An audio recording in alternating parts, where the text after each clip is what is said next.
Oh, you have? I'm sneaky like that. Okay. Like that. So let me start. Is that what that button was? Yeah. Oh, okay. So let me start this introduction. Ladies and gentlemen, my name is Kyle, the one true Kyle, if you will. And we are back. I know it's been a while, and this was once an X-Men podcast, but I am spinning it out to be my own personal podcast. And as I've said in other podcasts that haven't been released, but will be released with this one, this will be a series of interviews, conversations, as well as content from my video content stripped.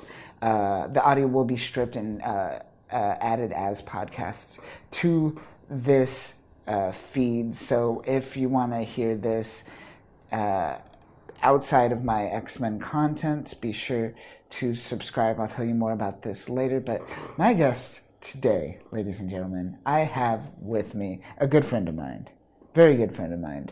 His name is Mikhail, aka Deadpool Stormtrooper, the Deadpool Stormtrooper, DPS, if you will. Welcome to the podcast. I have been waiting for this for some time. Have you? Thank you for having me. Yeah. It's always a pleasure to be with you. You're a very positive human being in the cosplay community. So I would like to think so. Yeah. Hopefully, a lot of people think that I'm an easygoing guy. I know that some people might take it the wrong way when I mess around too much, or sure. maybe I come off as an asshole. But I'm really not. I'm a sweetheart. You are. You really are. Yeah. I totally paid for your meal today. Yeah. Oh, it was delicious. I know it was. Appreciate it. It was like, what? How many beers? So many beers. So many beers. So many beers. And we're having beers right now. We're having beers as well. Yeah. We are a couple beers in, but yeah. I wanted to discuss with you kind of your origin story, when you started cosplaying, when you became the Deadpool Stormtrooper, when you became DPS. I want to talk about that a little bit. We'll talk a little bit about Star Wars later, and maybe we'll even get down on some more Kevin Smith talk, because I'm curious, because you're a very big Kevin Smith fan, just based off of what we talked about in these first 2 minutes. So, but first, I want to hear your story. First convention. What was your first convention, and did you cosplay during this convention? I did. My first convention, I would have to say, was back in, I believe, early 2018. Early 2018 was quite the year. I had, the year before I had just moved into a brand new house. So, I didn't know what I was doing. I just wanted to do something different. And I was always big into comics. So, my love for comics kind of came into play once again, because I saw, wow, this is a cheap convention. Long Beach Comic Expo was right around the corner. I think it was in February of 2018, and I had no idea what the hell I was doing. I was just like, this might be fun. So I ended up, making my own helmet, and I've always been a big X-Men fan. I've always loved the comics, the movies. The original movies were amazing, but the thing about it is that I never saw Wolverine in his suit, and we never got to see him in his suit. Not at all. Right. It got teased as a deleted scene at the end of X-Men Origins, and or not X-Men Origins, the Wolverine. Yeah. 2013, the Wolverine. But we never necessarily got him in a suit. So I just wanted to do something different. My favorite, by all means, was always X-Force Wolverine. X-Force Wolverine. X-Force Wolverine was always my top favorite. Like, you're talking the 2006 run with the gray suits. You had Deadpool, you had Wolverine, you had Domino. Yes. That one. Yes. Gotcha. Red Eyes. Was that Ed Brubaker? I believe so. Yeah. I believe did that run. Yes, that's a great run. Yes, I really love that character just because it was just so different, and you really got to see the raw side of him. Mm-hmm. You really got to see him get brutal. You got to see more of the Berserker rage, not so much from what you saw in Uncanny X-Men. Sure. It was totally different. It was him going based off his instinct and acting on it. It wasn't, so much as I'm working on a team. This time I'm on a team, but I'm working for myself. What I say goes. He's being brutal in this. In this run when he was X-Force Wolverine. Also the color combo, gray and black, was amazing. Yeah, and you dug those outfits? Yes, I did. And I just wanted to do something like that. I wanted to bring that to life. And like I said, when you first start off in cosplay, you really don't know what the hell you're doing. Sure. Especially if you buy tickets for a convention and they're just like, well, now I just want to cosplay. But I had no idea what the hell I was doing, like, because I had never built a suit. I built masks before out of, like, paper and cardboard, using paper mache and glue. Sure. And, I was always really big into practical effects, so that by all means kind of inspired it also. So I ended up building the Wolverine helmet, and that was literally my very first like comic book inspired helmet, and it didn't really fit the way I wanted it to fit. It didn't really look the way I wanted it to look, but a lot of people really liked it the first time around. And I mean, needless to say, it doesn't fit me like it used to. Now it just kind of, like, if I try to put it on, it'll like scrape my nose or something. Ooh, okay. Yeah, so it's kind of I don't know, maybe my head got bigger, or maybe the helmet shrank. Excuse me. And I ended up going to a secondhand store and buying a leather jacket, ripping off the sleeves, and like getting a button, one of those buttons you get at Disneyland, and popping on, painting it black and popping on like a foam piece that I cut out like an X of. Sure. And just painted it red and black, and literally just pinned it to the now leather vest. And I bought cargo pants and boots that I use now on my job. I use those boots. That's funny. Yeah, I wear those boots at my job now. So I mean, for the most part, they're really comfy and they just help. Yeah, they're steel toe. So look at that. Yeah, I don't get hurt. That was my very first convention, Long Beach Comic Expo, and I'll never forget it. It was fun, and that's what made me want to, get into cosplaying more. It was awesome. It was very life-changing, and now more so than ever, because I've always been a Wolverine fan. Yeah. But I felt like this character doesn't speak to me. Not so much anymore, because he was very morbid. He was very, to himself. He was very quiet. He just, he had inner struggles dealing with the fact that, is a, 100-and-something-year-old mutant who had to live through so many wars, so many deaths. He's seen a lot. And not only that, he had to grow not old, but he just never got to die. Yeah. He never got that honorable death. But he had to see everybody that he loved die in front of him. And I feel like, that's not something that I can really, compare myself with, because I've always been very happy-go-lucky and very chipper, and just I like kind of just having a good time and getting a few laughs. So I wanted to play or cosplay this like a certain character that really fit who my persona was as a person. And then I realized he was there the whole time, Deadpool. And Deadpool, oh my God, Deadpool was literally me. It was literally me. I was Deadpool. He was he was me. We were the same person, because we didn't know when to take things seriously, but we also cutting people in half. Sure. And just not that I've ever done that before. I'm just saying, figuratively speaking. I wanted to play a character that really spoke to people and that people really loved, and but I wanted to do it different. I wanted to do it very, very, very, very differently. And I said, well, what can I do differently that people haven't seen, that I haven't seen personally? Right.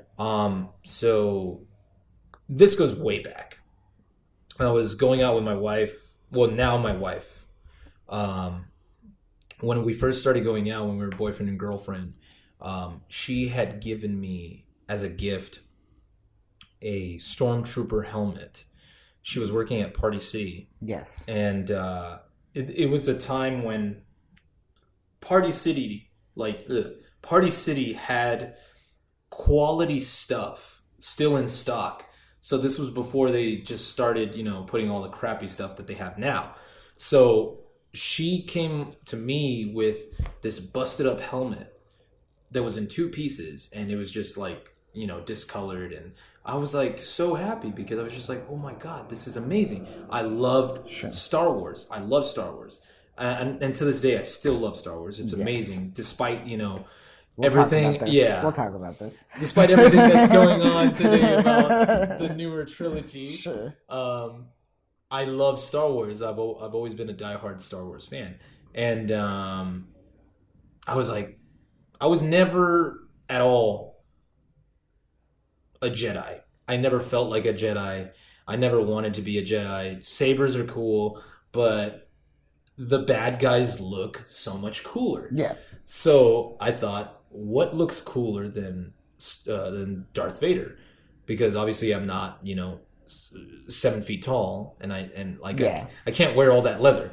So I said, what's the next best thing? I said, a Stormtrooper. Wow, like Stormtroopers are awesome, even though they get a bad rep, that they can't shoot, that they can't. They sure can't. Their armor is pretty much useless. I wanted to put an end to those jokes, and I wanted to do a character that people could look at and be like, wow, that's pretty cool. So it took a long time. It really did, because I had that we had been going out for years, and then it wasn't until we moved in, I believe 2017, and then literally a year later, after I had cosplayed as X-Force Wolverine for my first convention, it wasn't until after that I really took it seriously and said, I'm going to make a new character. I'm going to cosplay a brand new character. I am going to be a Deadpool Stormtrooper. I mixed in the two things that I really enjoyed reading about and watching. I loved Marvel. I still love Marvel. And Star Wars, like, you can't go wrong there. So I really just wanted to do this because it was just new. It was just brand new. It was a brand new thing. And I didn't think that anybody would really catch on to it. And that wasn't really my feeling going into it. When I first started cosplaying, I didn't think, oh, I'm going to get pictures, of course. No, it was never about that. It was always about, I want to go dressed up as my favorite character and have a good time. And if people notice me, that's cool too. I didn't know that it was going to blow up like this. Did the concept of like cosplay fame ever cross your mind at that time when you were initially, like during this, like your initial run before you went to that first con, before you went to LBC for the first time?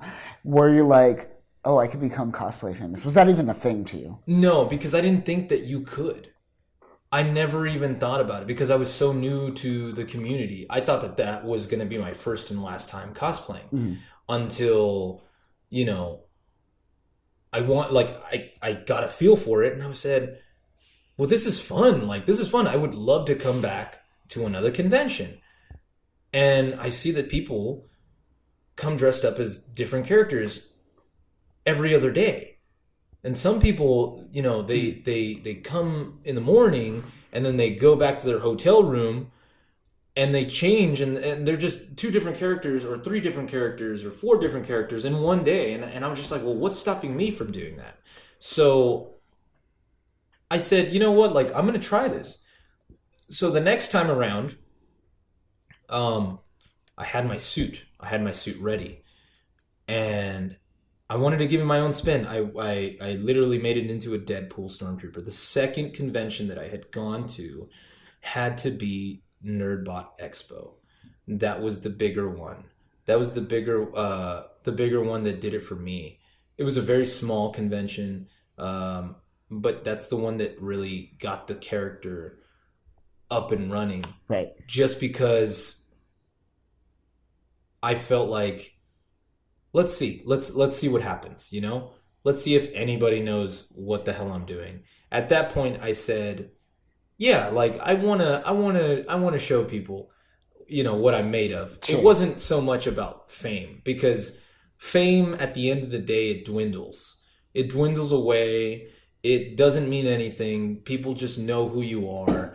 You don't necessarily get anything from it. And I'm okay with that, because at the end of the day, I'm just another person. I'm just another person in this crazy world. And, you know, I'm just dressing up. That's all I'm doing. I'm just playing dress up. But I really wanted to see how many people would jump on the idea of a Deadpool Stormtrooper. So that was the first convention that I had gone to after Long Beach Comic Expo that really did it for me, because I was just like, I'm done. I'm not Wolverine. This is me. I'm going to be the Deadpool Stormtrooper.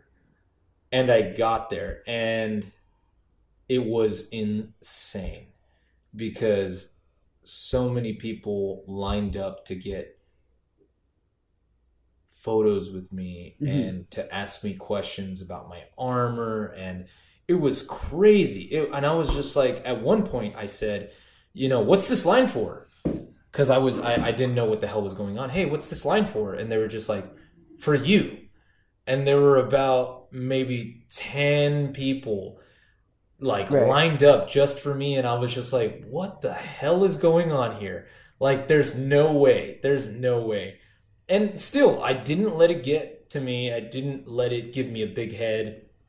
I did not have an ego. I didn't mean to toot my own horn and, you know, become this character that everybody knows now. So, but what was going through your mind at that point? Surely you knew that you had a hit in terms of your cosplay build and what you did with cosplay in general. Like you had to have had like, this is working type of moment, right? Yeah. Yeah, it was crazy. It was insane. It was absolutely insane. I was in shock. I didn't know what to do. Much like right now, I don't know what to do. I don't know what to say. But it was new. It was a new feeling. It was a sense of, you know, relief, because I felt like yeah, it was a sense of relief, because I felt like, oh, well, you know, what if my work doesn't pay off? You know, like, because honestly, at the end of the day, I do want people to see my art. That's what I want. Gotcha. You know, it's not so much of like wanting people to give me attention. It's not that. Yeah. It's not about fame. It's not about, you know, like, take your photo with me. No. It's about the appreciation of the art aspect of what cosplay really is. Right. And it's about building. I took about maybe 2 months to really build my suit. And at the end of the day, I felt like, wow, I really made something amazing, because it was my very first actual suit with foam. I had never worked with foam. Never at all did I ever think that I was going to make a suit and it was going to come together like it did. I never thought that I was going to get the right color combination, that I painted my helmet to, you know, my suit. I didn't know what the hell I was doing again. So the second time around, making a brand new character, you know, and cosplaying this character and pretty much bringing it into the wild, I felt like, you know, this could fail. This could really fail, because I do want people to look at it and be like, wow, that's cool, you know? Yeah. That's pretty cool. You know, this person worked really hard on it. That's me at the end of the day, because if your art and your passion is really appreciated, then you know you're doing a good job. You know that your art is appreciated. And that's what I think cosplay should be, is to appreciate, you know, the amount of work put into, you know, building cosplays and portraying these characters. Because once I put that helmet on, it's DPS. Even though that's literally me outside of the character. That's literally me all the time. Sure. Yeah. So yeah, you kind of get both worlds at the same time. So Um, yeah, no, I never thought that it was going to be, Anything anything. at that time? No, not at Nothing. all. I never had any aspect of being, quote unquote Instagram famous, which I'm not. I'm not. I'm really not. Hey, People you just notice hit me. 1,000 followers, good sir. What are you talking about? It's only 1,000. Sure. It's only 1,000, and I'm really grateful. I'm honestly, I'm extremely grateful. I really am. It's amazing how I started off with 200 followers, you know, last year, I think, or 2 years ago.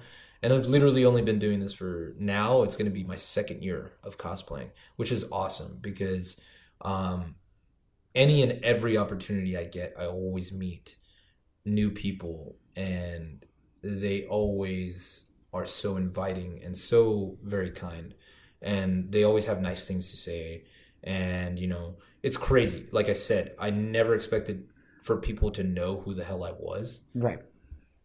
And it wasn't until like people come up like they would come up to me and say, oh my god, you're the Deadpool Stormtrooper, I love your videos, you're amazing, I'm a big fan. And I just stand there like I'm just a dude in a helmet and a suit, and I don't take my helmet off, but because I have to keep my composure and Sure. stay in character, and I say, you know, oh, thank you so much. I really appreciate that. Thank you so much. All the support. Thank you. Like, thanks a lot for the love. That's literally what I say to everybody that comes up to me. Everybody and anybody, and even the newer people that have never met me. Like, I'm always nice to them. I'm always nice to them. It doesn't matter, what they're cosplaying as. Even if I don't know what they're cosplaying as, I don't judge. Cosplay's for fun. You do your thing. It's what you like. It doesn't necessarily have to be a comic book character or an anime character or, anything like that. It could be horror. It could be drama. It could be whatever the hell you want. Science fiction, fictional characters. It doesn't matter. You do what makes you happy. Right. Exactly. So this was 2018. You went to Long Beach Comic Expo, then you went to Nerdbot. Cut to me, 2018. I was still in Seattle at the time. I kind of gave up on the comic book scene for a little bit, but then the girlfriend at the time got me back into it because she started cosplaying. I went to Emerald City Comic Con 2018. That's in Seattle. And that kind of sparked my interest back. Cut to like summer 2018. Circumstances led me to come back to SoCal, and I said, fuck it, I'm going to start getting back into this again. Cut to August 2018, Long Beach Comic Con. Long Beach Comic Con. This is where I met you. Yeah. And so let's talk about this. At the time, I had a fucking attitude at the time, and I just kind of started building. I started building random things, and then in this moment, I built straight up a Cable line, and I was like, I'm gonna cosplay this. I'm gonna cosplay Cable. And so at Long Beach Comic Con, I was a Cable cosplayer from Deadpool 2. And this is where I met you, which was one of the most stressful cons for me because it was the first time I cosplayed and photographed. And that was so hard and so stressful and so frustrating for me because I had this like half mobile left arm. Yeah. And trying to take photos with this while like getting my photo taken and being a cosplayer was such a daunting task, such a daunting experience. But I went through with it and I got a bunch of photos. Some of those were of you, and this is where I first met you. I think I took photos of you, and I don't think we've talked really too much at that con, but no, it was very minimal, right? I think minimal is a nice word because almost non-existent. Yeah, I think that it was very abrupt how we met because it was so fast. It was so fast because I was barely going through security, bag check, and I was walking in, and literally just I was still in my first suit. This was my first suit. V1. Still, yeah, the number one, Mark One. So I was still kind of getting used to how to move around in it, um, and yet the same thing happened before, after Nerdbot. People were crowding me, and just it was really overwhelming. It was overwhelming. So I didn't know what to do. And it wasn't until like I saw, because there weren't so many cosplayers that I knew, like, character wise, because a lot of them were just different variants of characters. And it wasn't until I saw you. You had a teddy bear, and then you had your camera wrapped around your neck and the cable arm, and I instantly knew who you were because I had just seen the trailer for Deadpool 2, and I was just the movie hasn't come out yet, by the way. By this time, yeah, right? Or like just the trailer had just the trailer came out, the teaser. Yeah, the teaser had just came out, and I was like, "That's awesome!" I can't wait to see it. And literally, I saw you, and all I said was like, I just shouted at you, and I said, "Cable!" And you turned around, and you snapped like maybe 3 photos of me, and that's about it. I didn't really have any time to pose, so I just did whatever. And then you kind of just went off and left. And it wasn't until then I didn't ask you. I never asked you for your for your tag. Like, I never asked you for your tag. I just ended up finding you. Sure. I just found you on Instagram. That's funny. Yeah, and call it stalking, but like I was like, who was that? Who was that? I gotta look for them. Like they seem cool. They seem cool. I need more friends in this community. Sure. And I ended up finding you, and I added you, and it was about like maybe like 2 or 3 days until you added me back, and then it was just like, oh, cool. So or followed, added. That's weird. Yeah. So our friendship kind of I believe it blossomed more when towards the end of 2018. Right. Towards the end of 2018 is when it really blossomed. I believe it took off after that, which was for like not Long Beach, LA Comic-Con. Yeah. When LA Comic-Con came around, I had a brand new suit, my Mark II. Okay. And that's when we kind of hung out more, and we like chit-chatted, and we got to know each other more. So that was awesome. It was amazing meeting you and just like getting to know you better, because now we're here. So yeah, look at that. Yeah. So let's talk about cosplay builds and like kind of your process and going through the process. So you mentioned your version 1 of your Deadpool Stormtrooper suit. Why don't you take us through like the process of like how you conceived it? Like, you mentioned that you got the helmet, and that helmet was like the catalyst for you starting your build almost. So take us through like that version 1 build process from almost like conception to like final product. What was going on? Well, yeah. So the helmet was just one thing. Like I said earlier, that's literally the face. That is what promotes who I am. Once you see that helmet, you know who I am, or at least you should know. As far as I know. The first suit was just a grueling process because I had no idea what the hell I was doing. Again, it was only the second build of my life, and I didn't know. I started doing my research. I started watching videos on how to make Stormtrooper armor, and I was thinking to myself, I was like, wait. Why do I have to make it look like a Stormtrooper? Why do I have to make it look like that? Why can't I just make it look like what I want it to look like?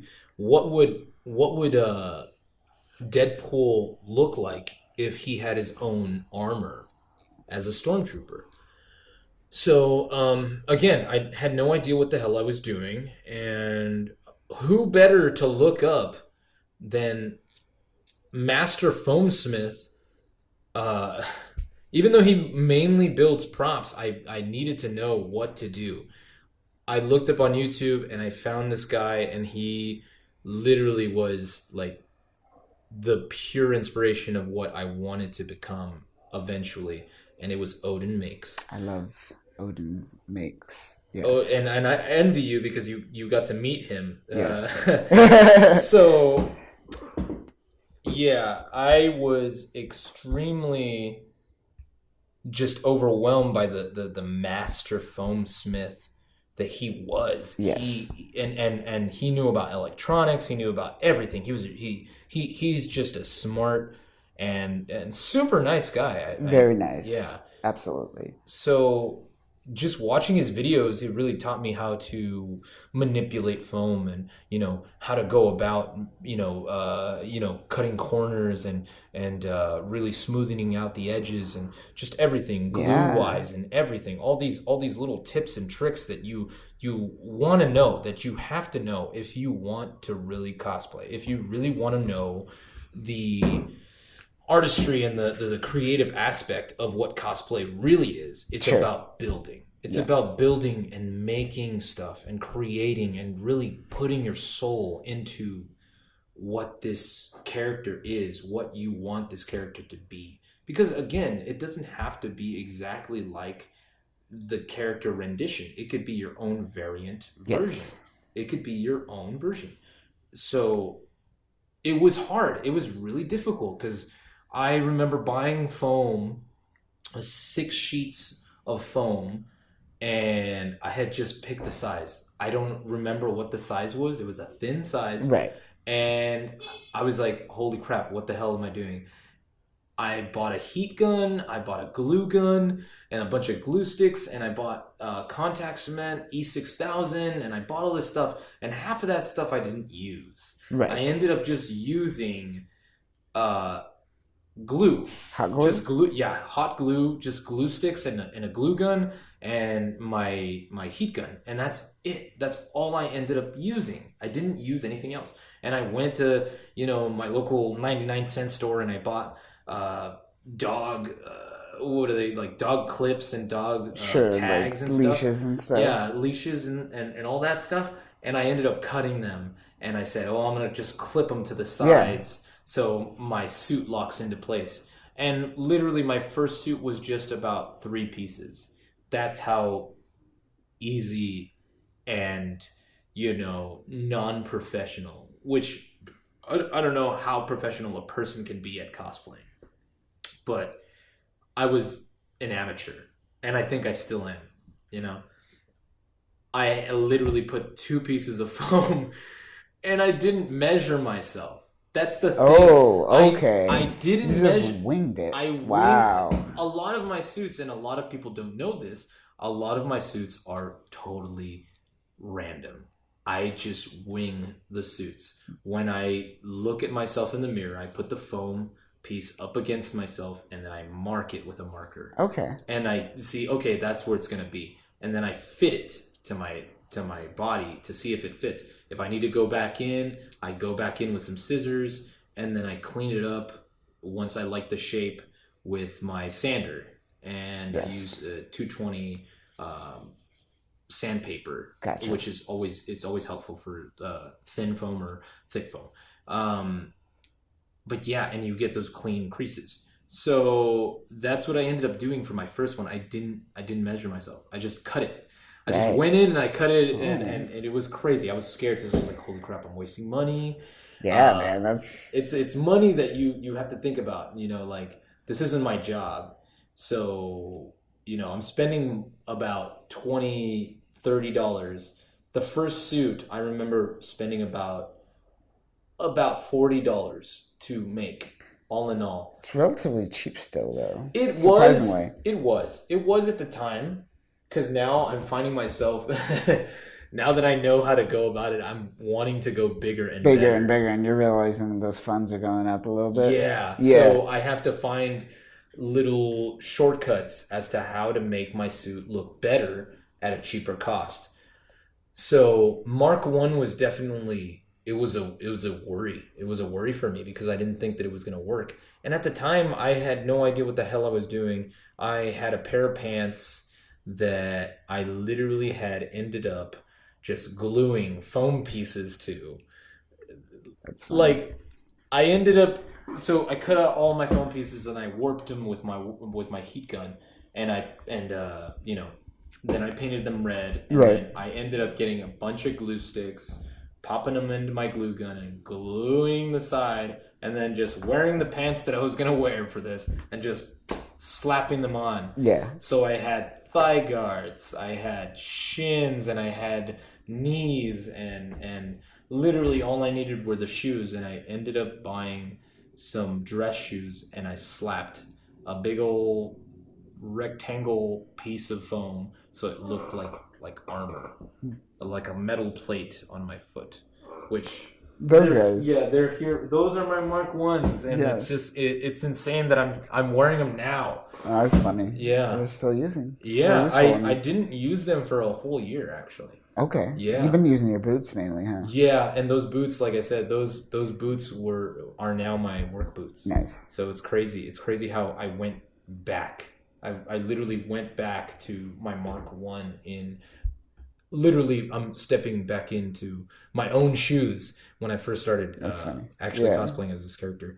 So yeah, definitely don't wing it. Wing it the first time. Wing it the first time, and if you don't like it, then there's always a second opportunity, But screw it, just wing it. Because I had fun and I didn't think that it was going to go anywhere. And people really liked the Mark One suit. I really enjoyed that one too. So going from Mark One, what were some changes that you made in your Mark Two suit? And what was the process of what was going through your mind? Like, did you know when you first built it what worked and what didn't work, and you knew by the time you finish that Mark One, if I ever make a Mark Two, I'm gonna do this, this, and this better type of situation? What was going through your mind and when you were developing Mark Two, and was this already kind of established while building Mark One? And is this kind of like your process when you go through building a new thing? Are you kind of like learning on the fly and then just changing for your next version? I definitely did do a lot more research because I've always been a fan of armor, not just in cosplay, not just for the cosplay aspect of it, but I've always been really intrigued with Greek mythology and Nordic mythology, and I used to study on all that stuff when I was I used to be in school, and absolutely loved mythology. I just the stories and the fact that monsters existed in that reality, and the fact that you can't just fight in your clothes. You have to wear some type of protective armor. So I took aspects from literally modern day, and as well as your old time medieval armor. Like, I took it into play where it's like you can have something from the future and as well as the past. I tried to mix it, and a part of me wanted something that people hadn't seen before. So the first thing that I saw and that I realized is that a lot of this armor was layered. Yeah. So that's the direction I took this into. Gotcha. I took it into the layered aspect of making this armor for Mark II. Mark II was definitely a challenge because now I was dealing with, now I have to stack stuff on top of each other. And I really, really actually worked on it. It took me about 2 months again to make the armor, but this time I actually was ready. I was like, okay, now I learned from my first armor. Yes. I can't just, marker it on the foam and then cut it out. I need to actually measure. So what I ended up doing was getting cardboard and I started drawing it out on cardboard exactly what I wanted, the pieces that I wanted. And I said, okay, this is what I want. This is exactly the shape that I want. I want more of a Greek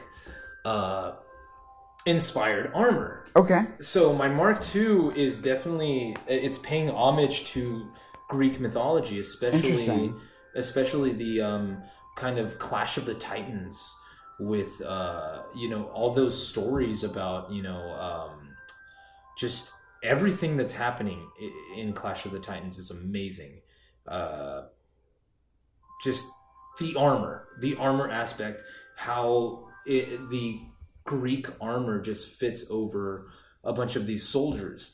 I never thought about putting like kind of a Spartan mix to my helmet or anything like that, because I know that that's what they got inspired for X-Men when doing the helmet for Magneto. Obviously, that's a Spartan helmet. It's an inspiration. It's a nod to that, but I like to think that my Mark II was just kind of a paying homage to Greek mythology and just overall Greek armor. That's what I wanted. I wanted to go about it in that. I wanted to go into that direction. Very sleek, very in your face. The first one that I had, Mark I, was very boxy, and I would like to call it my football uniform, because it was very boxy. Sure. And it just looked very boxy. My Mark II was definitely my Greek armor. It was kind of me establishing myself as, I'm here for battle. Like, let's do it. I'm getting stronger in a way. Now that people know who I am or have gotten the idea of who I am, right, this is what I'm going to keep giving you. You're not going to keep seeing the same Deadpool Stormtrooper. Right. You're going to see a different one every time. Cool. Yeah. So Mark II was definitely a challenge, but if I had to say it, if you really want to go through armors like I have, really plan your second one out, because you just never know. So second one was definitely very difficult. 2 month span. That one was still about $40. I think it gets worse. It'll get worse. Yeah. Price wise, it'll get worse. But yeah, that was Mark II.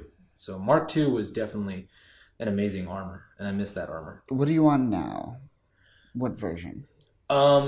So I had Mark III and I had Mark IV, and Mark V is done as well, and then Mark VI was done as well. So now I am trying, hopefully I started out soon because I haven't started, Mark VII. Mark 7. Mark 7 is definitely going to be insane, because Mark 7 has to blow all these out of the water. Last year was definitely not so much my year as far as suits go, because I felt like I was confusing everyone. I was definitely confusing everyone. People were just now wondering what the hell I was doing, because I was mashing my character with other characters. Right. Even though I was already a mashup of my own characters. Sure. So, this year I'm not doing any more mashups. It's just DPS. It's just Deadpool Stormtrooper, all the way. No more mashups, just me. And as of recently, everybody really likes the mid-drift. Yes. The exposed mid-drift off of my Mark VI, which is honestly there's a good explanation as to why I did it, because I didn't want to do it, but really?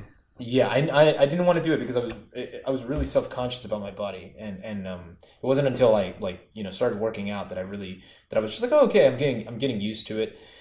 So I did it because my wife ended up saying, hey, you don't have abs, not yet, but what we can do is we can give you abs with makeup.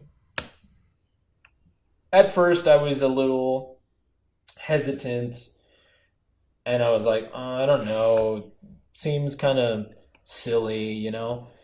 But then I did it, and I liked it, and a lot of people really caught on because, you know, it was something new. It wasn't a mashup. It was just something that, what would Deadpool Stormtrooper do? I like that. I really do like that idea. Instead of doing a mashup, so you did I like it, but it is kind of confusing. Is your Deadpool Thor Trooper, which is cool. But like we cut to what you're doing now, and it's very influenced by JoJo's Bizarre Adventures. Clearly, but it's not a mashup of JoJo's Bizarre Adventure. It seems like something that Deadpool Stormtrooper just loves, and it's just like, it's almost like Deadpool Stormtrooper himself is cosplaying. Yes, yeah, and that's a really awesome way to put it because it's kind of a fourth wall break. Yes, exactly. And my character has never really fourth wall braked, you know, for himself. As far as the videos go, yeah, I break the fourth wall, but you know, realistically, I've never actually broken the fourth wall as my character. So yeah, it was kind of new, and I wanted to do it because I wanted to see, well, let's see how people react, you know, and it was awesome. It was awesome because a lot of people really liked it. It blew up.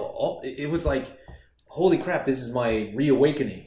After the year that happened, it was not a very good year for DPS. Right.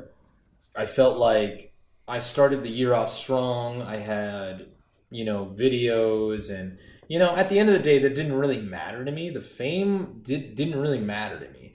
But it was the fact that, like, the idea of the Deadpool Stormtrooper was kind of dwindling away.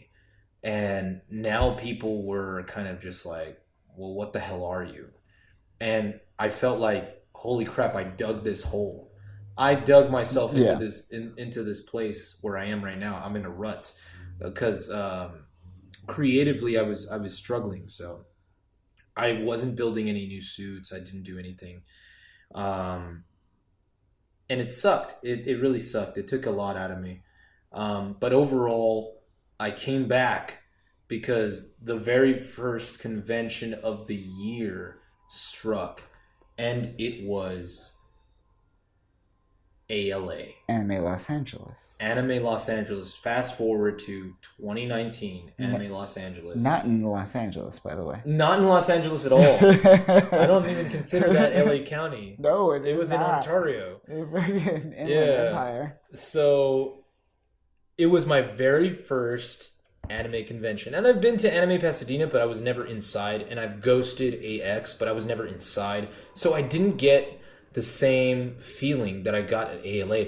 ALA was amazing.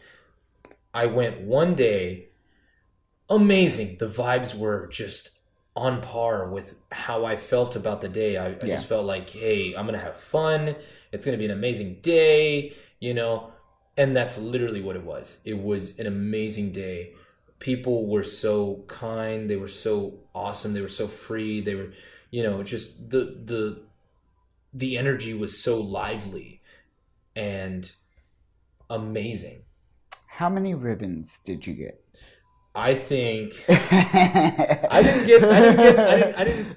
Okay, so I didn't know that the ribbons were a thing. That's a thing at that con, yeah. It was my first con, It's like a scavenger hunt, which is kind of cool. Yeah, it was honestly one of the coolest things about the con, because I was just like, well, I've been to so many conventions now, none of them do this. Yeah. So when that happened, I was like, this is awesome. I love this. This is like, you get the cosplayer into it. Yeah. So I cosplayed as my sexy senpai DPS, which is not a mashup. It's just me being silly and showing off the midriff, which is my Mark 6. Mark 6, I really worked hard on that suit. and I still wear it to this day. Yes. Right now, that's my go-to suit right now, just because I can learn so much from that suit. Mm-hmm. And just a little fun fact: that was gonna be my wife's Phasma. Really? Yeah, that was gonna be my wife's Phasma suit. What happened? Well, she didn't like how it fit. She didn't really like the shape of it. It wasn't very, up to her standards. And, one day I ended up, because she had all the pieces cut out. So I didn't do any building. I didn't really do any building as far as the suit went. Right. But I ended up taking the suit and basically just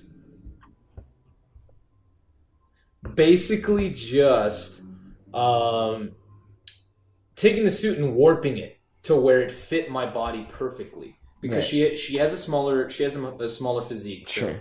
Obviously, I didn't know what to do, so I just made it work for myself. And at the end of the day, it worked. It freaking worked.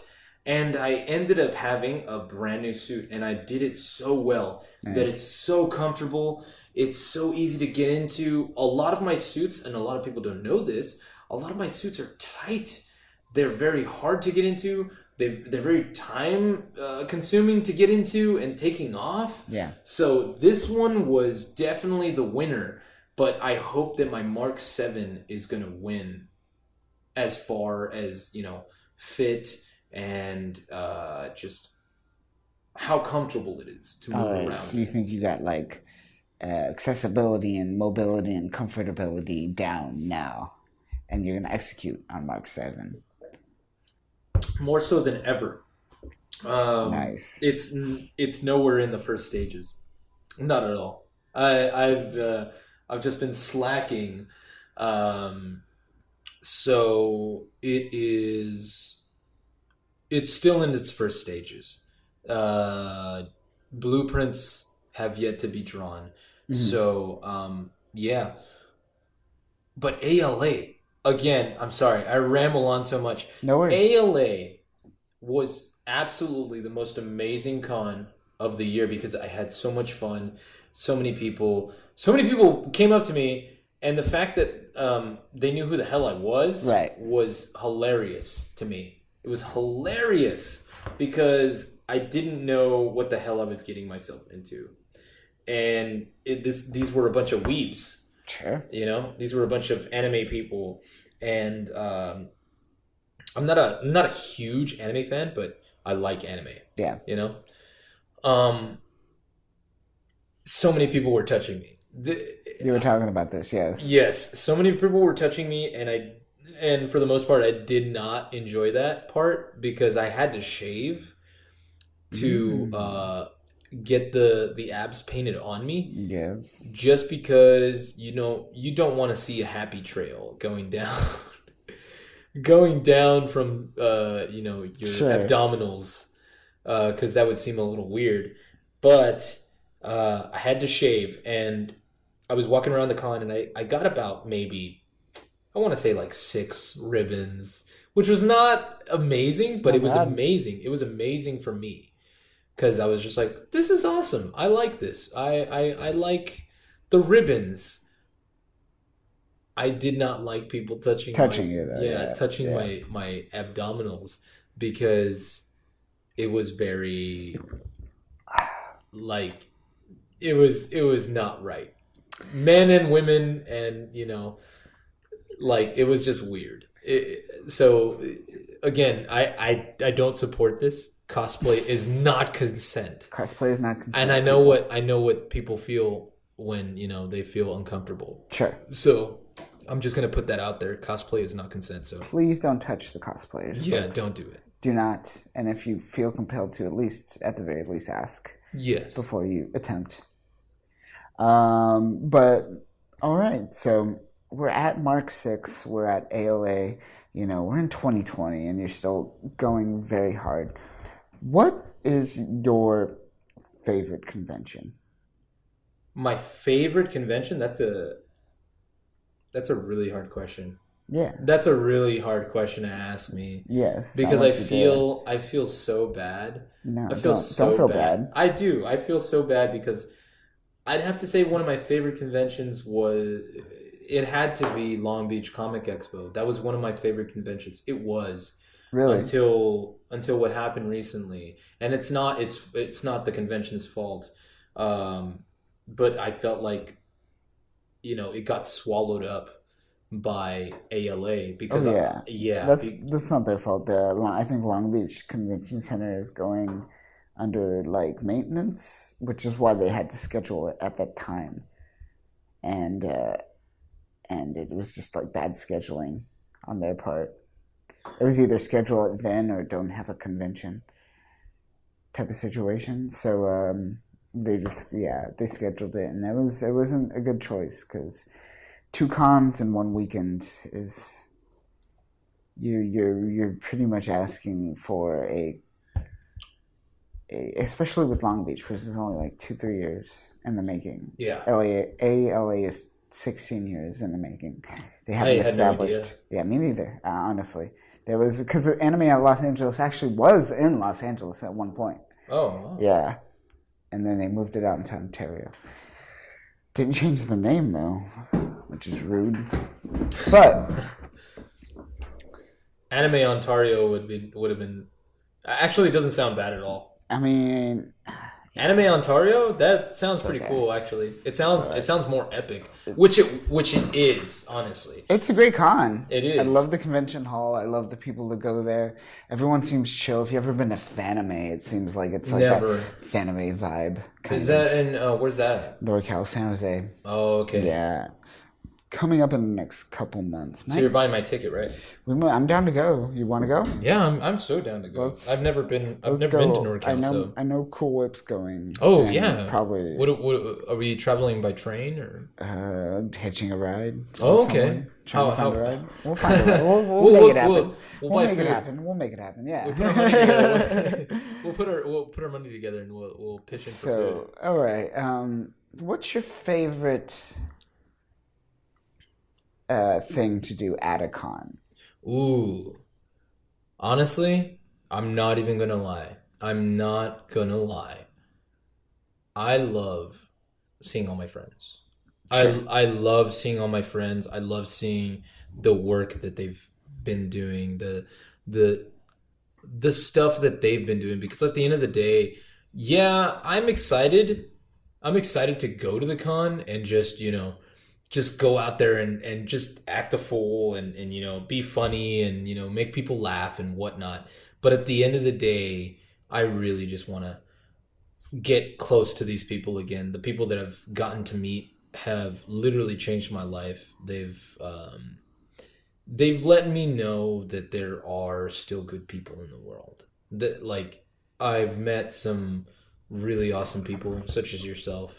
And I've never been more grateful, just because it's an amazing feeling. Sure, friends are very hard to come across. And, I know that feeling. Yeah, and I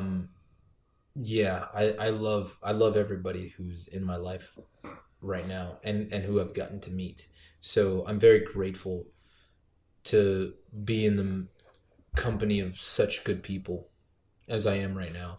That is my favorite thing to do at a con, is to just reconnect with people and just to see what they're up to. I see what they're up to on social media, but it's not the same thing. A lot of them live so very far, like yourself, but I made my way out here, and just because I really wanted to hang out.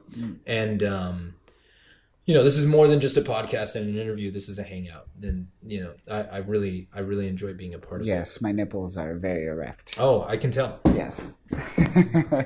But it could be because the window's open, but forgot to close the window. The ice cream man was playing. I was just I was almost tempted to be like, hold on guys, I'm gonna go get some ice cream right now. I was kind of thinking of pausing, but it happens. That ice cream man's here every day. It's okay. You never get ice cream from him?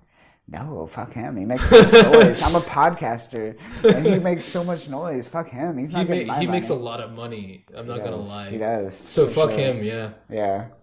Yeah, fucking selling Rocky Road on this rocky road right up here. But yeah, that's the number one thing that I would say that I love about going to conventions is not so much the convention, how much work they've put into. That's amazing, you know. People really work on showing people a good amount of entertainment and just fun. But, you know,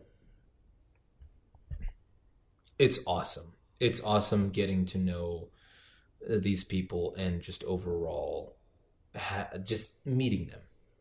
Yeah, Yeah. absolutely. And just overall being around friends. I love It's great. I love all you guys, and you know I couldn't ask for better friends. That's great. It's the community's it's growing ever more so every year, and I'm happy to see it grow as time goes on. Seeing so many people, it's great. But you know, we've talked a little bit about the con life and cosplaying, but we're here for one thing and one thing only. Your opinion on Star Wars, motherfucker. Now, we clearly have different opinions on Star Wars, but I want to hear your opinion on Star Wars because I think it is like the politics of 2020. Fuck politics. Fuck right-wing, conservative, left-wing bullshit. I want to know where you stand on Star Wars. So tell me, what did you think of Rise of the Skywalker?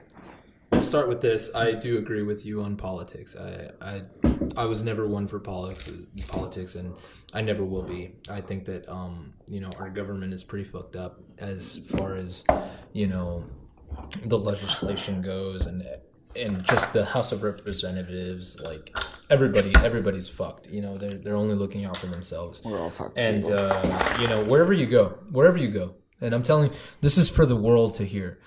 This is the Deadpool Stormtrooper saying this, and you're never going to hear this again. And I'm saying this as, you know, a person, not, you know, anything else. I'm not established as another label. I am just a person. This is the Deadpool Stormtrooper saying that. Yes, all around the world, our governments are fucking corrupt, and you should not trust them. Work, do your thing, live your life, but trust me, do not obey at the end of the day, because you're your own person, and that's what matters the most. You speak for yourself, and that's it. Absolutely. I couldn't agree more. And that's including Disney too. I know you guys worship Disney and Marvel. I don't. You shouldn't. I mean, you should love everything that's happening. I love Marvel. I love everything that's happening.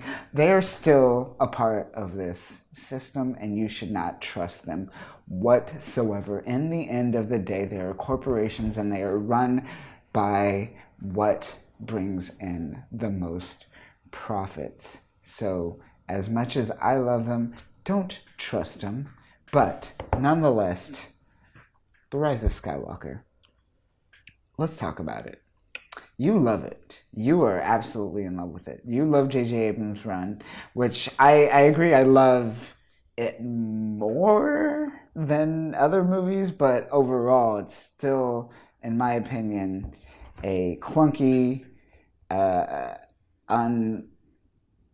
just a mess of a story. And honestly, that's probably not J.J. Abrams' fault. That's just Disney executives meddling way too much. I feel this movie is a series of studio notes disguised as a script.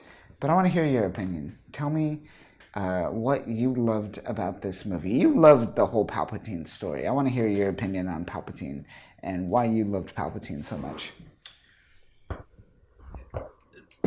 Okay. First off, it's not that I love Disney. I don't love Disney. Yeah, sure. Just like anybody else, I grew up watching, you know, Saturday morning cartoons. And of course, here and there, Cartoon Network, you know, and then Disney movies. Okay. Do I love Disney? No. Do I love The Emperor's New Groove? Hell yeah. I love that film. That's an amazing film. David Spade was amazing. Just everything about it was awesome. I loved it. I will say this. Yes. Do I believe that Disney could possibly be an evil corporation? Yeah, hell yeah. Like every other corporation out there, they have money, they have time, and they have the power to manipulate young minds. They will mold the minds of little children to make them believe what they think reality should be. Sure. Yeah. Perfect example, the Disney princesses.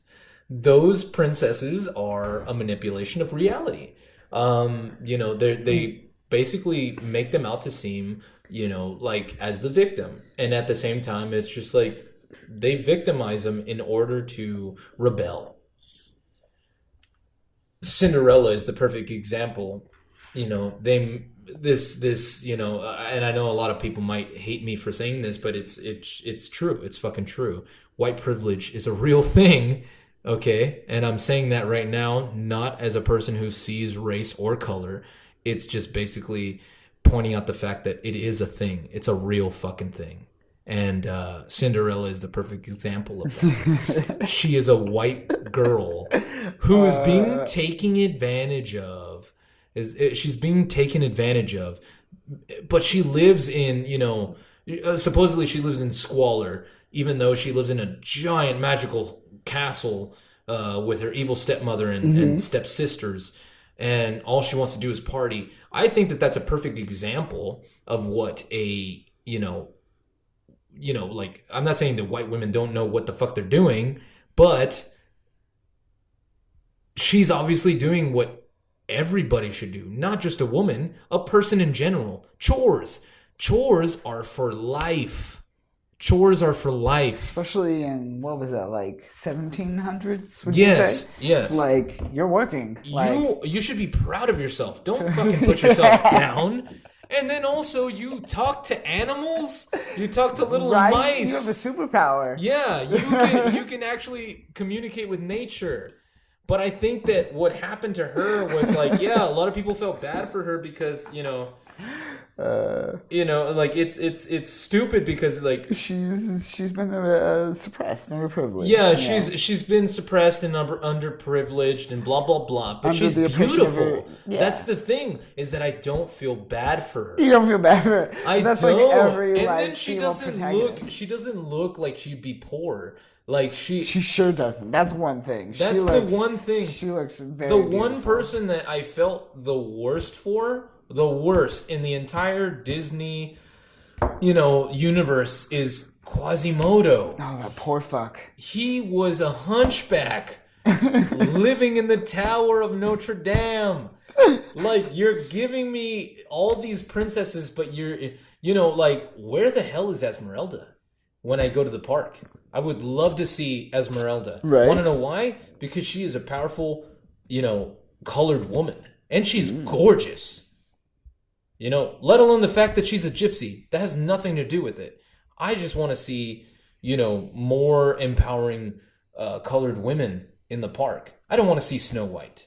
I don't want to see Cinderella. I don't want to see Aurora. Like, that bitch is sleeping all the time. What the fuck? I don't care. I don't care. I don't care. I don't. And that's what I'm saying. Like, Disney, at the end of the day, yeah, you know what? I don't care. You can fucking sue me. I don't sue me. But don't sue me. Don't sue they have me. very awesome lawyers. Yeah, they do. They'll they fuck do. your life up. Yeah, but no. Overall, this is just my opinion, and it doesn't matter. Okay, this is just talking out of my ass because we're possibly how many, like 6 or 7 beers in, but I honestly think, Disney at the end of the day is a overpowering, commercial, bending, manipulating, just overall evil corporation. How does that feel knowing that they own Marvel? And that's like something, Personally for me, I grew up with Marvel, and I'm like, This is gonna put like a tight. It sucks. It tight sucks grip because I on know it. that a lot of after Iron Man released, Iron Man was very it was very new, and Jon Favreau did amazing work, writing, producing, directing, amazing. So when I saw that film, it really changed my aspect about what Marvel could have been after Disney. And I'm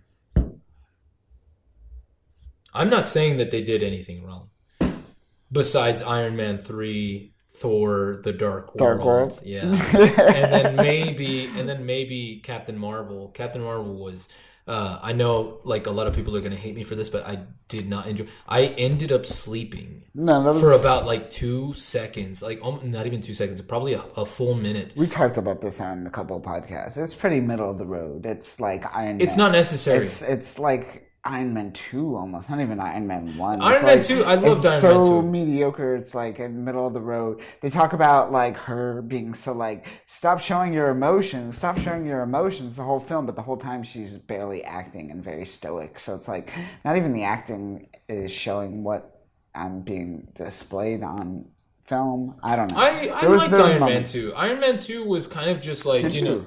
I did. I liked Iron Man 2 because it was they didn't need to give us Iron Man 3. Iron Man 2 was amazing because it really just spoke it really gave us what Iron Man 3 wanted to give us. And it was Tony dealing with the fact that like I just dealt with, PTSD. Like he was still dealing with it, and you don't see it until Iron Man 3, but Iron Man 2 really like you really see it because it's just like now he's just like, he doesn't care, and he's being poisoned by his own product. Like he doesn't care. He's giving away all his shit. Mm-hmm. He's partying because he's like, I could die. I could literally die at any day now. And New York was basically like the thing that showed me that I could die. Right. So to experience that, something like that. That's why I said that's why I'll say this is that Marvel and Disney at the end of the day, you know what? Disney's doing something right. As far as that goes, Marvel they've done wonderful work. They haven't screwed anything over. It's just been kind of a hit or miss throughout the years. Right. As far as Star Wars go, this last trilogy, I'll get to that in a second after I say The Mandalorian was amazing. Yeah. Absolutely amazing. I loved it. I loved it. There were maybe like 2 or 3 episodes that I could have done without, but absolutely amazing. Absolutely amazing. The artwork at the end of the show, the concept art. The concept art. The fact that I really wanted to see that in come into play in the show was absolutely amazing. That's great. Overall, I love the show just because they stayed true to the character. They didn't warp anything. And they gave us hints and little Easter eggs of the Star Wars universe and what it was and what I love about it. We got to be on Tatooine, but they didn't give us our double suns. They didn't give you double suns. They didn't ham-fist the, hey, remember the whole Skywalker trilogy? Well, here it is again in Easter eggs. It was just, no, we're on Tatooine. That's it. And we're going to tell an interesting story. So I did dig that in Mandalorian. They didn't kind of like... They didn't circle jerk you the whole time. It's just like, yeah, here are some things from the past, but we're telling an original story. We're telling a unique idea from a certain point of view. And you see that. And I like the fact that, like, from the Mandalorian's perspective, they don't even know what the concept of a Jedi is at all. They don't know the concept of the Force at all. And that is from the point of view of an average human being in this galaxy. They have no clue about any of this. Even though it's happened. Yeah. Even though it's like, 5-6 years after the Empire has fallen? Like, they just hear stories of it. Because the Old Republic has been dying throughout the years. even throughout just all these wars with the Empire, yet the Empire is still alive. So the imagination, the creativity, the dialogue. Oh my god, the dialogue, the just overall storytelling in this universe, this show for Star Wars was absolutely amazing. So Disney, owning Marvel and owning Star Wars, I don't have a problem with it. They have my money. I there's no other way that I could have watched The Mandalorian if I didn't get Disney Plus last year. So and I got it at D23. So yeah, they instantly hooked me. And at the end of the day, you know what? I have my opinions about Disney. So does everybody else.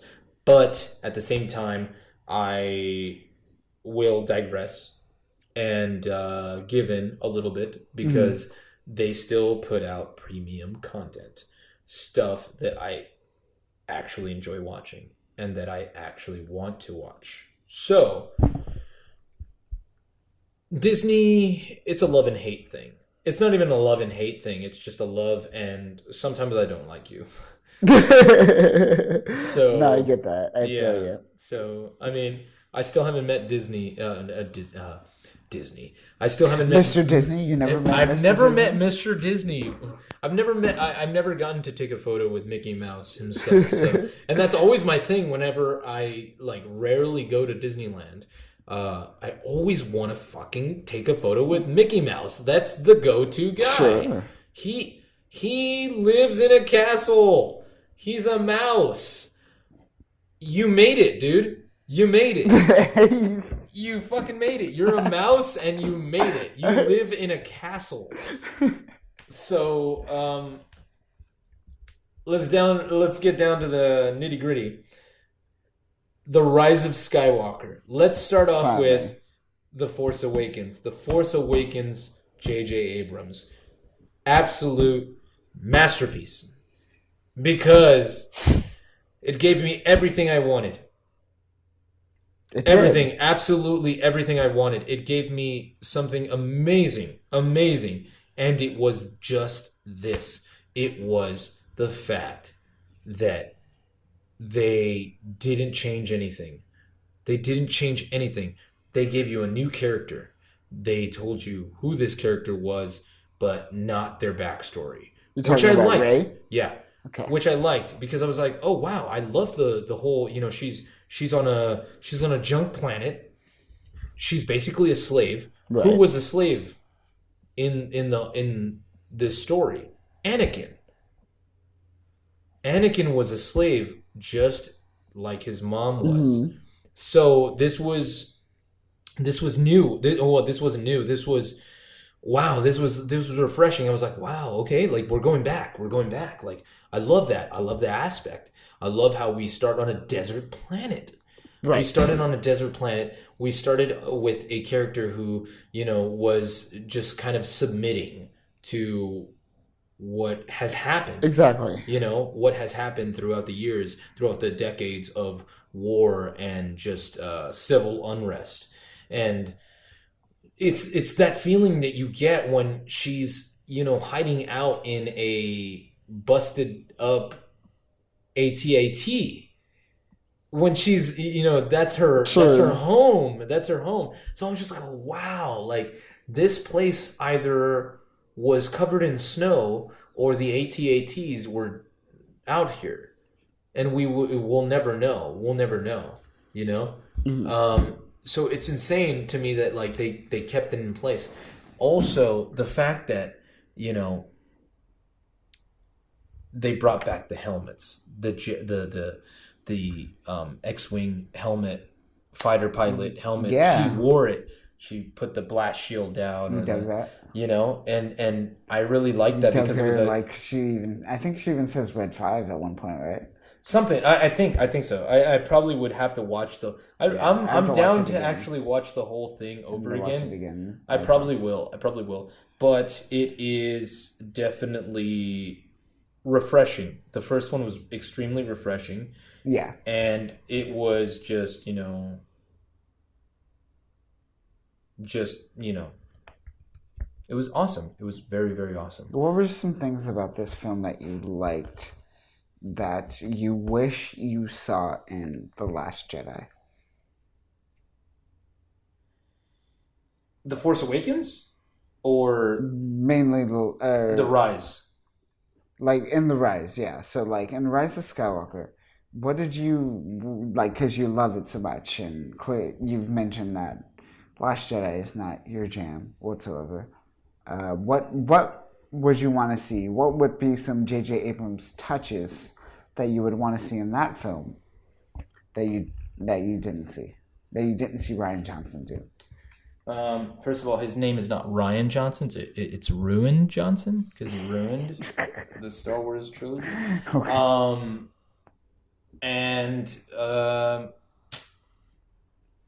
I'm just gonna say it. I'm just gonna fucking say it. Honestly,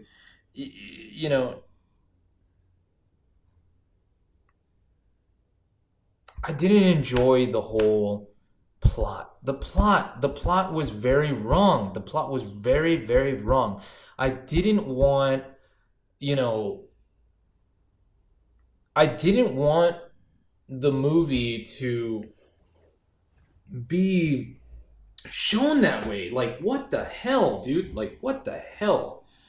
It was dumb. It was dumb. It was extremely dumb. What specifically was dumb about it? I really didn't. A lot of people give her shit, but the actress that played Rose, it's not the actress's fault. It's the writing. The Sure. writing was all at fault. So I have nothing against the actress. The actress was, she gave a good performance as far as acting goes. Yeah, and like I could believe it. It's believable. But her character was stupid. Her character was extremely stupid. She was kind of just in the way. She was, I kind of wish that we would have seen, her sister's character. Right. But her sister's character gave more to the story. She sacrificed herself for what the rebellion were fighting for.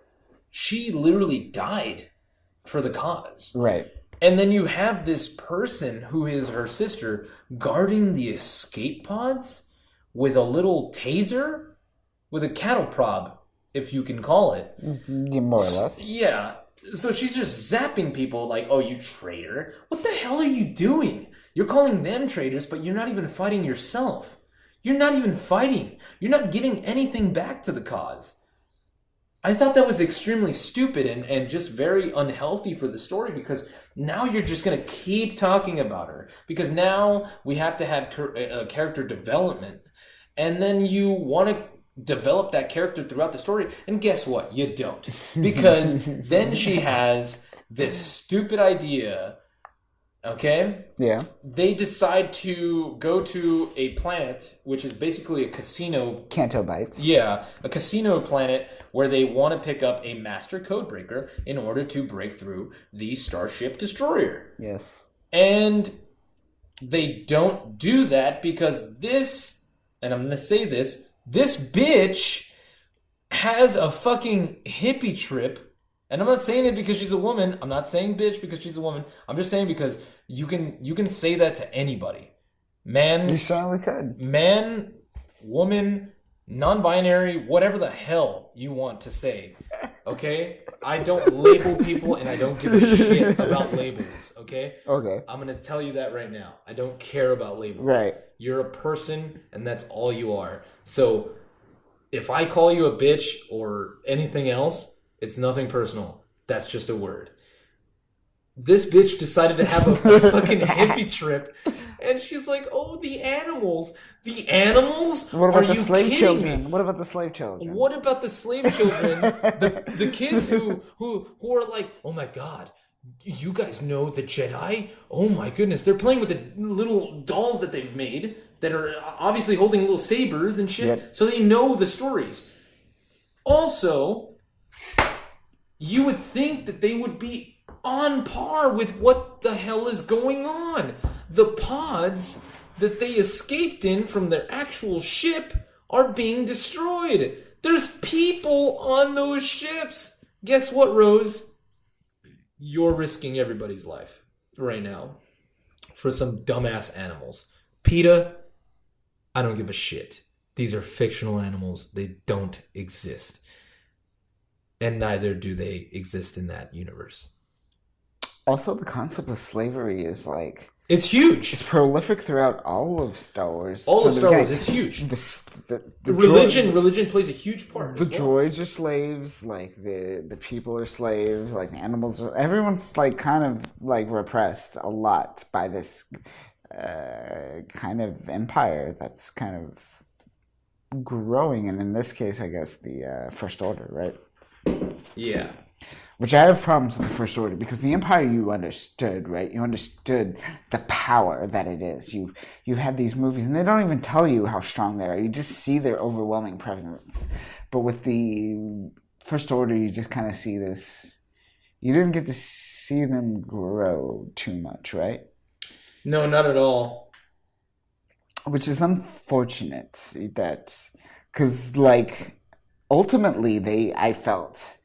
Or not felt, because the story was kind of lacking at that point, but visually they tried to tell me that they were strong as fuck. They had the ability, they had, what is it, Starkiller Base, right? Fucking, they could destroy planets. With a planet, they had a planet that could destroy planets. It was insane. It was So, that was about the Force Awakens. That was one other thing that I really loved about it was that they didn't just build a Death Star. They manufactured a planet to be a Death Star. yes. So that was amazing. The fact that they killed off Han in that one was really heartbreaking because I got to see it in person and I teared up. I cried. That's literally one of my go-to favorite characters in all of the Star Wars universe. Really? So to see him fall to his death, basically meet his death at the hands of his own son was very it hurt. It definitely hurt because everybody has that sense of like pain inside them that Sure. they can't really relate to their parents, and I know that I can't. My dad, and this is getting a little personal, but we'll just keep it short and sweet. But yeah, myself personally, I don't necessarily get along with my dad. He doesn't really support a lot of the stuff that I do. I still love him though. So it's just crazy when you see that portrayed onto film that what you are thinking. What you're thinking at the moment, the very hatred of a person who gave you life, Right. coming into play, and your opportunity to get rid of that person comes into action. It hurts. It definitely does hurt. So to see this person say, I don't think I have the strength to do this. Can you help me? I thought he was going to put down a saber and submit to his father's love. And in return, he stabs him. And that really struck a chord in me, not just because of the character, but because of what the overall metaphor was. Is that, yeah, you... deep down inside, sometimes you feel like you hate that person, but you're just acting on what you feel at the moment. You don't really hate them, and it sucked. It sucked so bad. So I definitely cried at that moment. Interesting. When I saw that happen, it was very, very sad. It was very, very sad for me. What do you think of his appearance in The Last Jedi? Kylo? No, Harrison Ford. Han Solo. The memory. Oh, you mean The Rise of Skywalker? Oh, The Rise of Skywalker. In The Rise of Skywalker, I cried again. Really? Yeah, I think I cried more in that one than I did for Force because there was just so much going on. Last Jedi was just a pile of crap. Did I believe that Leia had Jedi blood in her? Of course, yeah. She was born out of the seeds of Darth Vader and Padme. Hi. Oh, or Anakin and Padme. But overall, yeah, she has the power in her. So when I saw the whole little flashback of her being a Jedi, that was amazing. But when you see it in Last Jedi, her, kind of using the Force to go back to the ship, that was kind of stupid. That was extremely stupid. Mm-hmm. It was stupid. The Rise of Skywalker. Han Solo's character spoke to me more than Princess Leia or General Leia, just because we got the same thing. That same approach to where, a father is talking to his son, giving him advice, just as much as, any son or daughter wants to get advice from their parent. It doesn't have to be a dad or a mom, a dad. But he's getting the advice. And at that very, very moment, you kind of feel like you are Kylo Ren. You do feel like you're in his shoes, and you know what you've done wrong. And you're the victim at that point. So you have to submit. You have to listen to your parent. And, your parents always know what's best for you. It doesn't matter how old you get, how old you are. Like, your parents are always going to be your parents. Your mom is always going to be your mommy. Mm-hmm. Your dad's always going to be your daddy. And it doesn't matter the worst experiences. Those people brought you into this world. Right.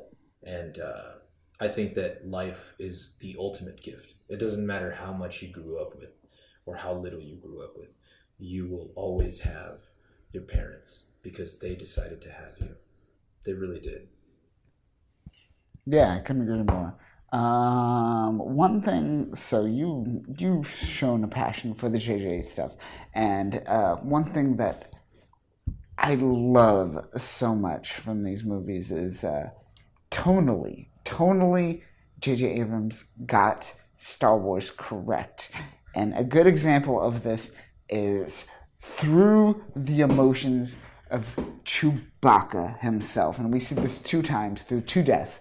Through the death of Han Solo and through the death of Leia. And the first time we see it in The Force Awakens when Han dies. And we just see Chewie just break down and he gets mad.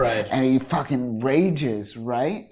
And you're just like, fucking Chewie really sets the tone for how I should feel in this series. And he does it again because I was kind of just like, whatever, emotionally throughout the Rise of Skywalker.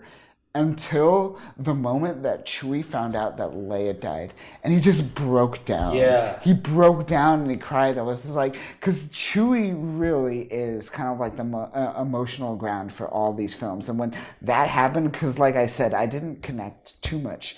But when this happened, I felt it. And I teared up a little bit. And I was just like, God damn it. God damn it. This is tonally what I wanted throughout the film. I wish I had more of this. I will agree with you on there. I wish we would have gotten more from Chewie. Chewie is literally the platform for everything that's happened throughout the Star Wars universe because he is one of those characters that will always be beloved and just admired. And it's one of those, not human characters. I know you have the droids, but the droids they can speak, so you know what's on their minds. Mm-hmm. When you picture Chewbacca, you don't see him as a beast. You don't see him as a beast. He's just another person. Sure. I saw him as a person because he even though you don't understand what the hell he's saying, it's like you know what he's saying. You feel what he's saying. Exactly. It's just like you can't help but be connected to that character because at the end of the day, it's just like, wow, this character has feelings. They have feelings. Robots are just, I guess you can say C-3PO had a remote perspective of a feeling towards the end when Sure. when he realized that his memory was going to be erased. Yeah, he had a moment. Yeah, he had a moment, but that's just it. He has moment. He has a moment. We've never really noticed the moments throughout the series. With Chewbacca, you get rage. You get uncomfortability. You do. You realize that this is a living thing. The fact that they've been around for so long and lived. The moment that I thought he died because of Rey, I was in shock. I was like, no. And then in the theater, there was a couple. When they saw that, they walked out. They didn't even bother with the rest of the film. Really? Yeah, they walked out. They didn't care. Interesting. Yeah, they walked out. Somebody had filmed that happen, and literally like a week later, they went back and watched the film. That same couple that walked out. Okay. They were a diehard couple, like a diehard Star Wars couple. Like they were there for the originals and their prequels. They were in their late 50s, so they've seen the shit happen. So to see that was horrible, but then to know that he was still alive. If you would have killed off Chewie, I think it would have been the end of Star Wars.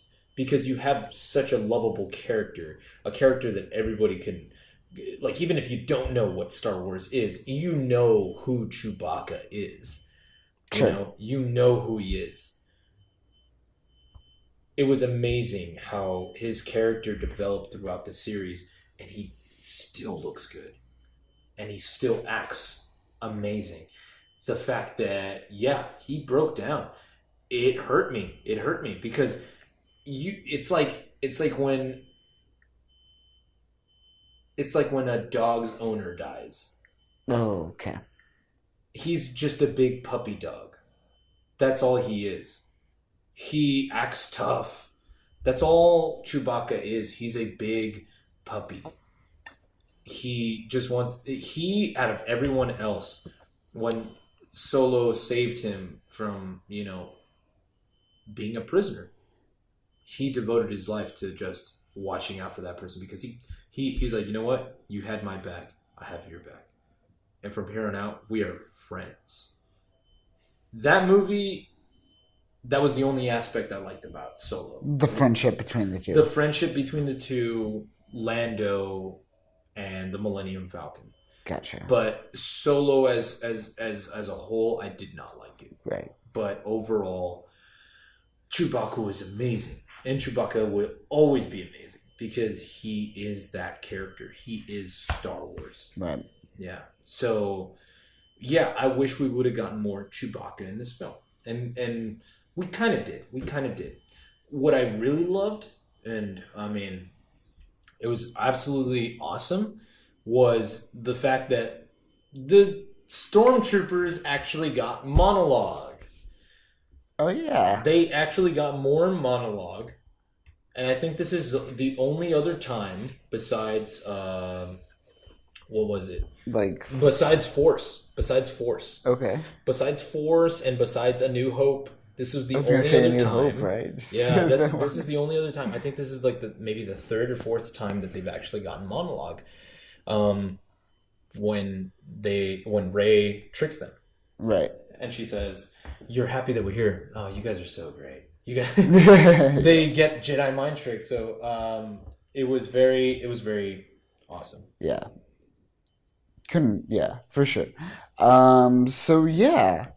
Any last thoughts that you have on Star Wars in general and particularly this current trilogy that we've experienced? I think that if JJ would have directed and produced all three of them, it would have been a better trilogy. Couldn't agree more. Yeah, he is definitely a good director. I wouldn't say great, but he's a good director. Rian Johnson definitely did fuck up, so JJ had to fix his mistakes in the third one. Did you ever see his Looper? You ever see Looper? I did. Did you enjoy it? I liked Looper. Okay. Looper. Looper was okay. No one should have this power but God. Yes. Okay. Yeah, Looper. It's insane because that power, if you had the power to teleport, and I think we've spoken about this, Right. that it would affect you throughout time because it's just like, well, what if you're in your, what if you reach your 50s or 60s and you're like, you have Alzheimer's, Yeah. so now you just start popping up in different places, you Exactly. forget. So yeah, teleportation is definitely fucking dumb power, but Sure. I would still, I would still do it. Story-wise. But that's interesting. So, any last thoughts that you have on Star Wars or cosplay or anything you want to tell the world in terms of life and fandom in general? Fame is nothing. That's what I have to say about fame. Fame is nothing. Fame, you can be someone someday, and you know what? The next day you could be nobody. Yeah. So live in the moment, but don't let it get to you. Don't Okay. dwell. Don't let it take control of what you can truly be.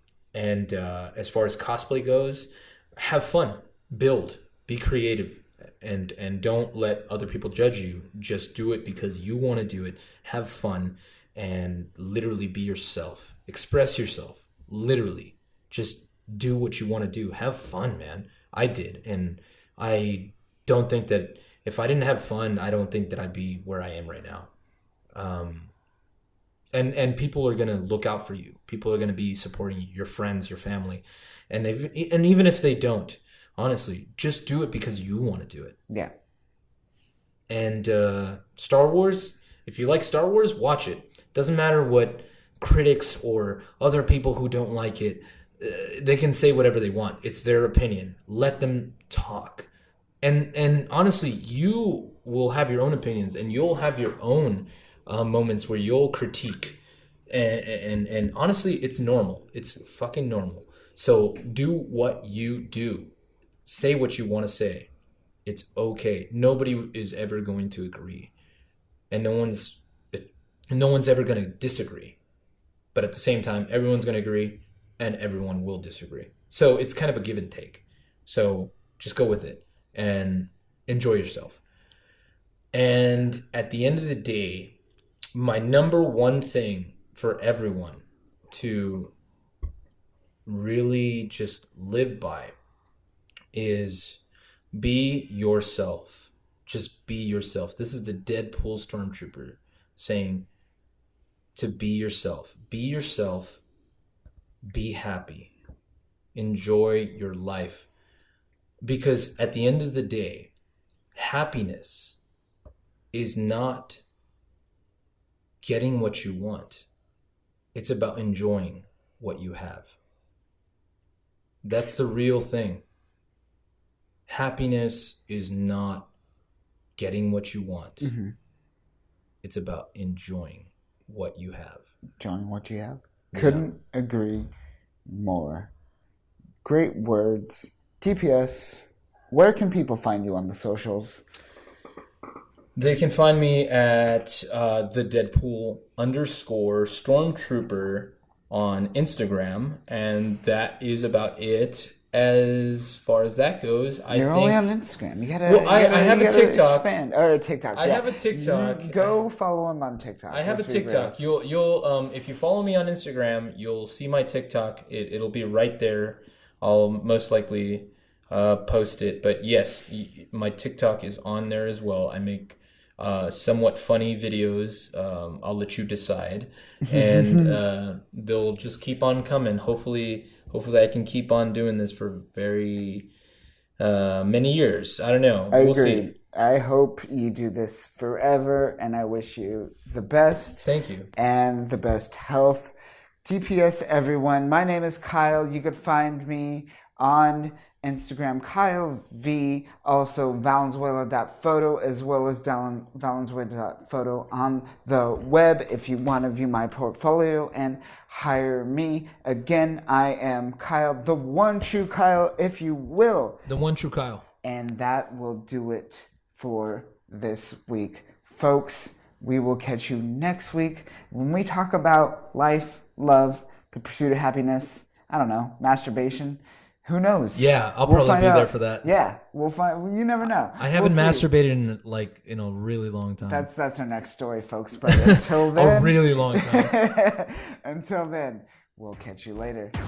Peace. Later.